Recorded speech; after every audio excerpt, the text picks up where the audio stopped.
Hello and welcome to the History Armada. I am Shield Bro, but you can call me John, and I will be your guide as we dive into a subject that I love to talk about, the French Revolution. So what we're going to talk about today is just a broad overview of the French Revolution, and also how it is very important for Western and of course French history. This video, I'm going to go ahead and say this, will be very helpful if you are in World History AP, or if you just have a love of this subject. So the French Revolution lasted from 1788 to 1799. The motto was liberty, equality, and fraternity. So for your goals here, if you're for the WAP students, it covers history and your social studies skills, and this goes and shows you what you can expect to be covered this for your TEKS. So in order to start talking about the French Revolution, we have to talk about the three parts of the French society at the time of the revolution. There was three estates, as they were called. The first estate held the clergy, which was 1% of the people, who owned about 10% of the land, and that was the clergy. The second estate, as shown here, are the nobles. That's roughly 2% of the people, and they owned 25% of the land. And then we had the third estate, the normal estate, as I call it. It was the middle class, peasantry, and city workers. It was roughly 97% of the people, and they owned 65% of the land. So you can see how it's a bit disproportionate here in the sizes, but how also that can sway the balance of society. So with the estates, we come to the clergy at the beginning.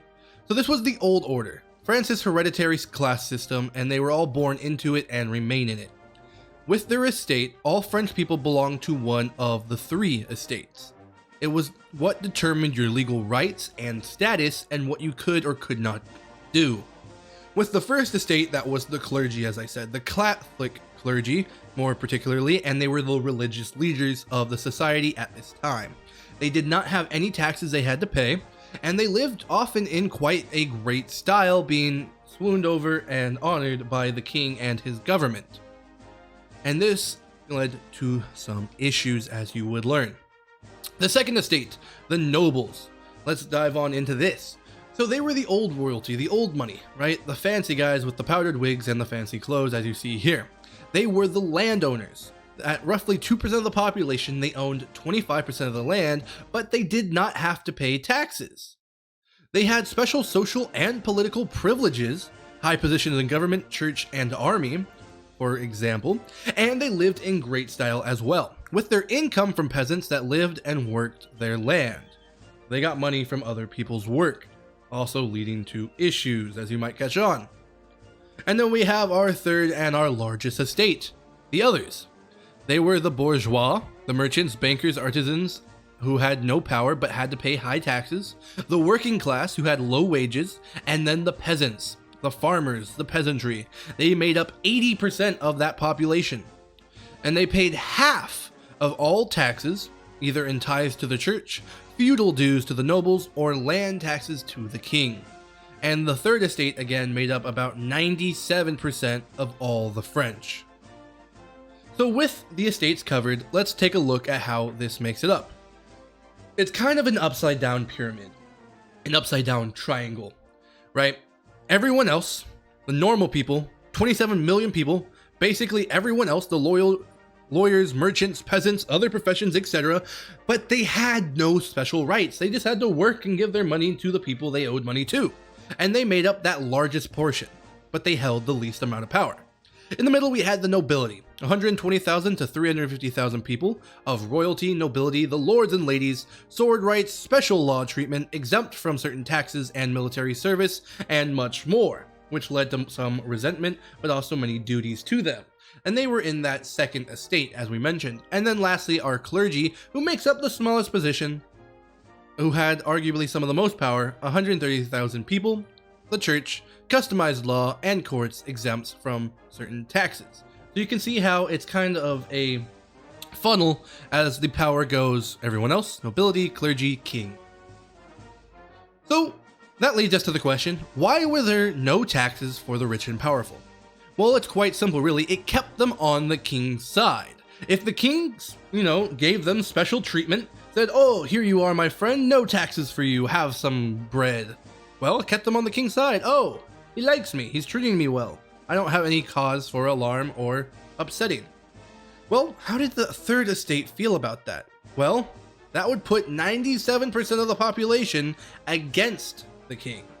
But he had to keep the people in power happy with him, which is why it led to this special treatment. Well, that leads us to the factors of the revolution.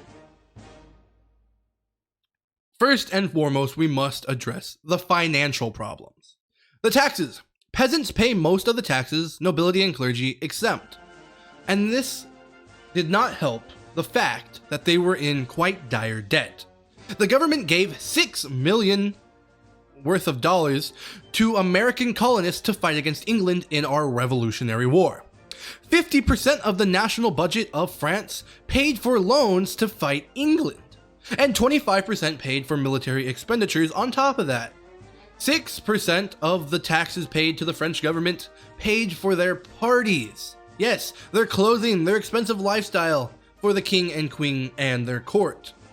But at the same time, we were also having a dire crop failure, which leads to starvation and not enough food for the working class who are paying those taxes.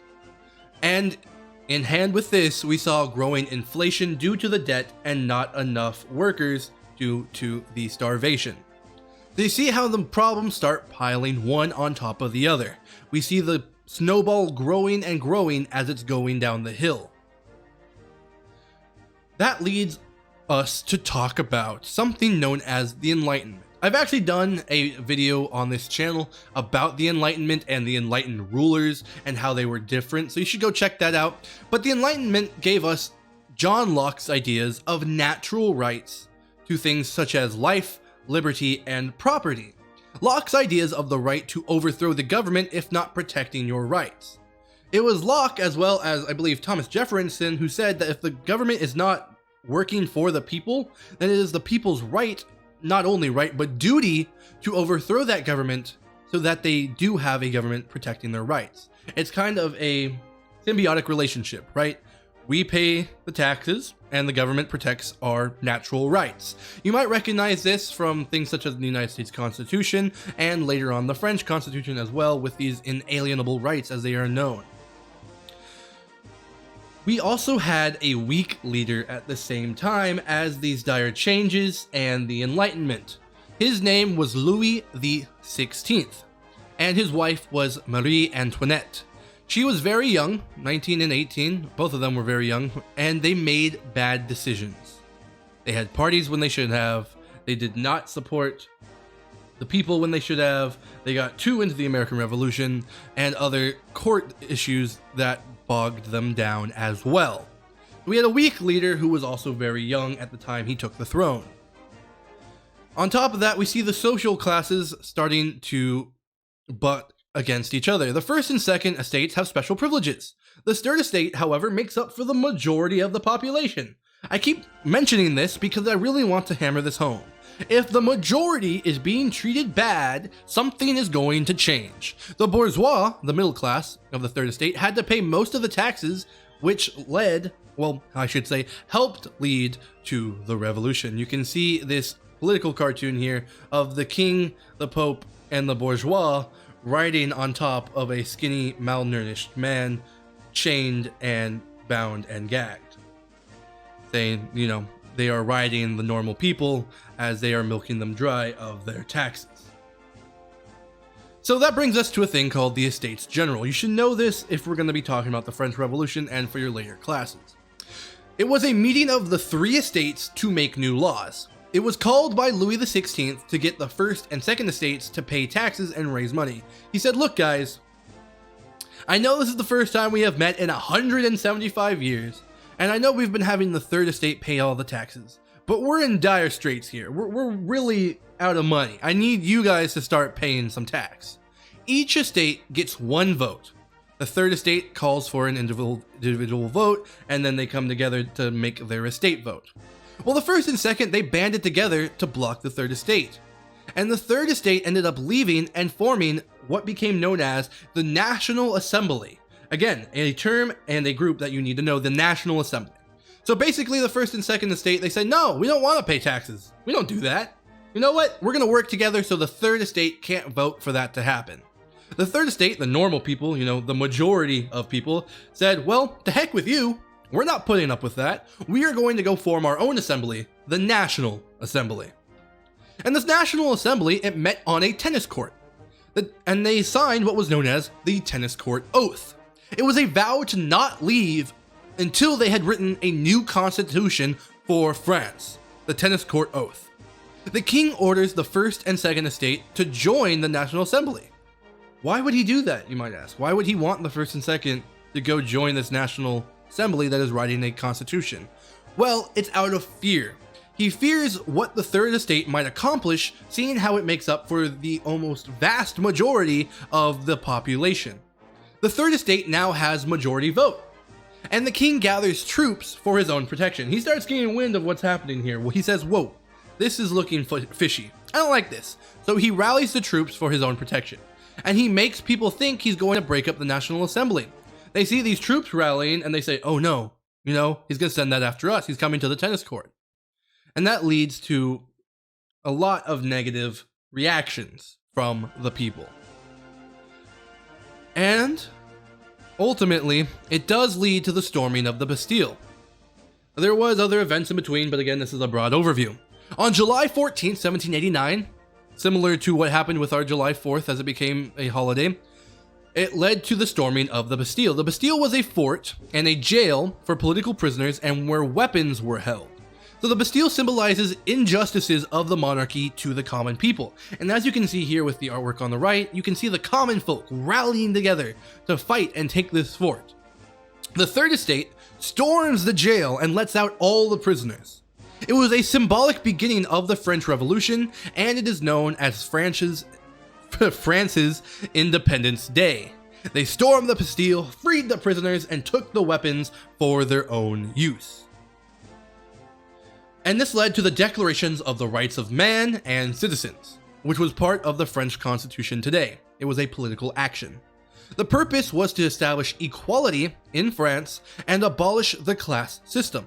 It incorporated Enlightenment ideas, such as Montesquieu's ideas of separation of powers, Rousseau's belief in the will of the majority, and Locke's beliefs in natural rights, as well as they incorporated parts of Thomas Jefferson and the Declaration of Independence.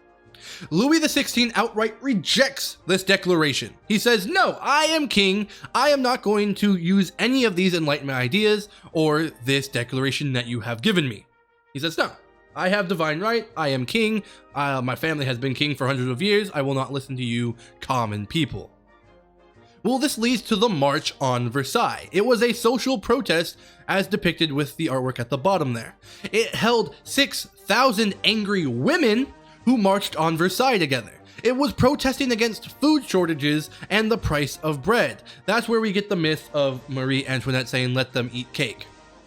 They wanted the king to move to Paris and accept the Declaration of the Rights of Man and National Assembly, because at the time he was at Versailles. But these women march on Versailles armed, and they are chanting songs of patriotism, and they want the king to move back to Paris and accept the declaration that he had so trodden on. Louis XVI is then arrested and forced to leave Versailles for Paris after it is stormed and the guard lay down their weapons. There's a lot of fighting and there's a lot of more details that go into the storming of Versailles, but that can be for another video another time. This eventually leads to the Constitution of 1791, another political action. It was what made France a constitutional monarchy. It was a unicameral legislature, one house, and it was called the National Convention. The king was the executive, and everyone was supposed to be equal. All legislators got one vote. Delegates were seated by their political beliefs into kind of an early form of parties. So 3 political groups in the legislative assembly. On the left, we saw the radicals. They wanted big change. They supported democracy, and they were Jacobins. In the center, we see the moderates, the more reasonable, and they were open to some change, and they supported the constitutional monarchy plan. On the right, we saw the reactionaries. They wanted to return to the past policies. They supported absolute monarchy. And they wanted those to stay. So we have those three. We have the radicals wanting that far left change, we have the moderates in the middle, and we have the reactionaries, where every time the left wanted to change, the right were fighting back. And you can see them depicted here in this artwork. And we see the decline of the monarchy as more and more social and political unrest mounts. The Jacobins start to gain control in 1792, and they want a republic. Louis XVI is tried before convention, and he is convicted of conspiring against the liberty of the nation. He is then executed by the guillotine as depicted there. This was terrifying to the constitutional and absolute monarchs of Europe at the time. They could not believe that a king was executed by his own people. It had happened before, of course. You know, the HRE, England had done similar things, but Austria and Prussia declare war on this new French Republic because they were fearful of revolution spreading to Austria. They said, whoa, if this spreads into our German nations and people start getting wind of this whole republic thing and executing the king, we could be in some danger. So we gotta put this down right away. So we see Austria and Prussia join together to declare war on this budding France. And this leads to a thing known as the Reign of Terror. So under Robespierre, who was a philosopher at the time, he was also a Jacobin who wants change from limited monarchy to a republic. He takes charge of this new government and executes anyone related to the monarchy, priests, nobles, etc. He also executes anyone deemed a quote-unquote traitor.